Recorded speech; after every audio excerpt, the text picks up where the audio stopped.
Tout le monde est prêt, les 22 acteurs sont là. C'est parti pour cette finale de la Super Coupe d'Europe sur RMC. Le coup d'envoi donné par les joueurs de Tottenham. Et tout de suite, Vicario qui va essayer d'allonger pour installer le jeu dans les 30 mètres parisiens. Et dégagement raté à destination de Richarlison. Ce sera comme au rugby. Une touche trouvée non loin du poteau de corner gauche des joueurs parisiens. Et cette touche finalement qui sera dans les mains de Achraf Hakimi, donc qui, on le rappelle, a donc avancé sa candidature pour le Ballon d'Or le week-end dernier au micro de nos confrères de Canal+.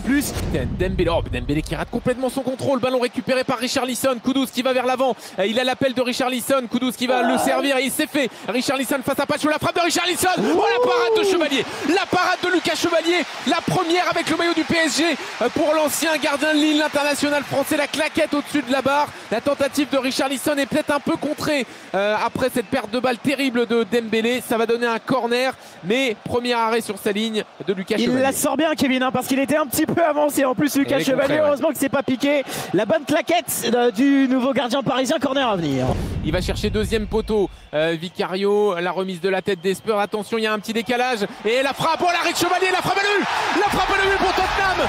Chevalier a fait un premier miracle, mais derrière, le ballon a été repris. Et c'est l'ouverture du score. Ah bah c'est pas Van de Ven justement qui ouvre le score pour Tottenham, donc qui a bien suivi sur le coup. Tottenham qui ouvre le score face aux Parisiens. C'est mérité sur ce qu'on voit depuis 39 minutes. Les Parisiens n'ont pas les jambes pour l'instant pour répondre. Et pourtant, la première très belle parade sur la première tête de Tottenham de Lucas Chevalier. Mais derrière le ballon qui revient dans les pieds de Van de Ven. C'est trop facile pour le joueur néerlandais qui n'a plus qu'à pousser ce ballon au fond des filets. Et donc c'est Tottenham qui prend l'avantage dans cette rencontre. 1-0 pour les Spurs face au PSG. Pas mal hein, cette combinaison. Hein. Bah ouais, mais écoute, il cherche le deuxième poteau. Les Parisiens qui réclament une faute. Hein, faute ou peut-être un hors-jeu au tout début. Il y a peut-être un hors-jeu au début, il y a peut-être une faute sur Marquinhos. Sur Marquinhos, ouais, exactement. Et en fait, juste pour reprendre la description précise de l'action, long ballon, remise.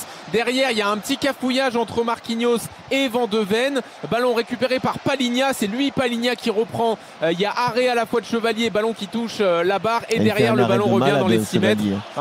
L'arrêt excellent de Chevalier. Le ballon revient et Van de Ven a bien suivi pour marquer.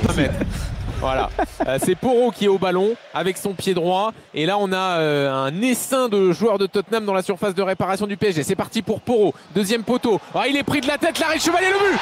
Le deuxième but pour Tottenham. Le deuxième but sur la tête de Romero. Romero qui est complètement abandonné sur le côté gauche. Il reprend ce ballon de la tête, il y a un petit rebond. Chevalier a le ballon qui lui échappe après le rebond et le ballon finit au fond. Ça fait 2-0 pour Tottenham, 2 coups de pied arrêtés, pari est mené largement. J'ai l'impression que c'est une double erreur, Kevin. D'abord, Romero tout seul, oublié véritablement par la défense parisienne sur le côté gauche. Et puis c'est peut-être le petit rebond juste devant Lucas Chevalier. On va regarder le ralenti. Il met les mains, il essaye de le repousser avec les mains très très basses. Lucas Chevalier, mais avec le rebond, il est embêté. Et finalement, ça finit dans le petit filet opposé. Pas inoubliable, hein, Chevalier sur le coup. Il n'est pas aidé par le rebond, bien sûr, mais je suis d'accord avec Arthur. Je vais répéter ce qu'il a dit. Il y a 2 erreurs. Il met ses mains trop basses en fait. Mais jamais Romero il doit être tout seul là-bas. Ça c'est incroyable. Attention, hein, on voit comme ça, c'est une erreur de Chevalier. Mais là-bas, elle arrive très vite. Hein, parce qu'elle est parfaitement frappée. Il a smash comme il faut. Avec le rebond, la pelouse qui vient d'être arrosée peut-être à la mi-temps, j'ai pas vu. Et derrière, bon, il rate son intervention clairement. But validé. Il n'y a pas de hors-jeu. Il y avait un petit doute. Barcola qui revient sur ses pas. La conduite de balle n'est pas extraordinaire de Barcola. Il arrive quand même à trouver Zaïre Emery. Entrée de surface de réparation pour Désiré Doué maintenant sur le côté droit. Il a le dédoublement d'Hakimi. Doué qui revient sur son pied gauche, qui frappe, l'arrêt de Vicario, ça revient sur Ruiz, là crochet de Ruiz, la frappe derrière, c'est encore sauvé par Barcola, le but, le hors-jeu, but qui va être sans doute refusé, en tout cas checké sur la frappe de Barcola. Il avait trompé Vicario sur le coup. Là les Parisiens ont montré leur qualité, que ce soit le décalage trouvé au milieu de terrain, derrière l'accélération de Désiré Doué, sa frappe du gauche, il n'y a pas de position de hors-jeu, derrière Ruiz sur sa tentative, il va être validé le but. Il va être validé, il n'y a pas de hors-jeu au départ de la part de Barcola. Et autant pour moi, Ruiz est largement en position de hors-jeu sur le coup. Donc, puisque c'est lui qui récupère le ballon, il y a bien position de hors-jeu. Ouais, et donc 2-0 pour Tottenham, c'est maintenu.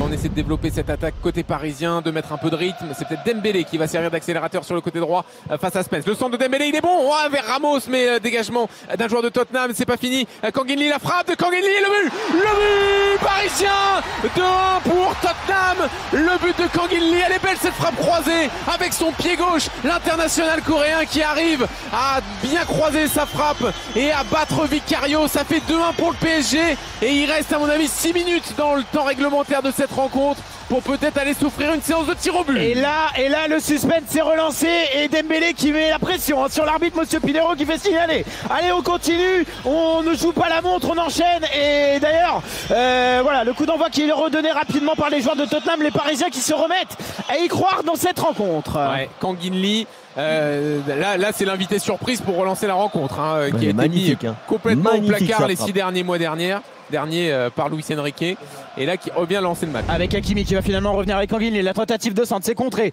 Est-ce que ça va revenir dans les pieds d'Ibrahim Mbaye? Oui, le contrôle de la poitrine d'Mbaye qui va fixer à l'entrée de la surface de réparation. Il va revenir dans l'axe, transmettre à Marquinhos. Il est seul, il a un peu de champ devant la surface de réparation. Hakimi qui va transmettre à Dembélé. Dembélé le centre, frappe, le but de Gonzalo Ramos qui était tout seul au point de pénalty, qui vient placer cette tête, et le banc parisien qui exulte, et Enrique qui fait signe à Marquinhos.